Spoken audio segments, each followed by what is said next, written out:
Documental produït per la SIC, Associació Catalana per la Integració de les Persones Cegues, que porta per títol El Brall, 6 punts que trenquen barreres.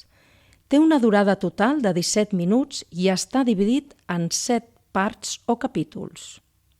Audiodescripció dels recursos visuals que acompanyen el capítol 4, titulat «Què aporta el brall a les persones cegues?».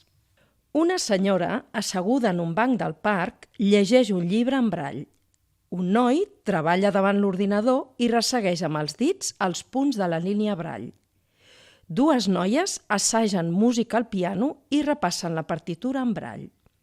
Persones de diferents ètnies llegeixen documents i tota mena de productes retolats en brall, com ara els medicaments o les botoneres de l'ascensor. Què aporta el brall a les persones cegues? El més habitual és pensar que el braille ens permet llegir en paper, però a dia d'avui han evolucionat les possibilitats i el braille també està present en suports tecnològics.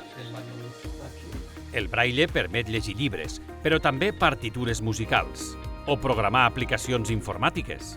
El brall, des del principi de la seva invenció, ha servit per llegir i escriure música.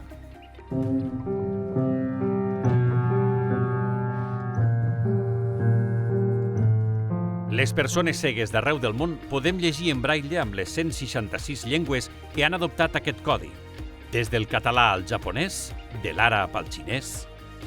El sistema ens permet identificar de manera autònoma, ràpida i segura els medicaments, el botó d'un ascensor, un producte d'higiene,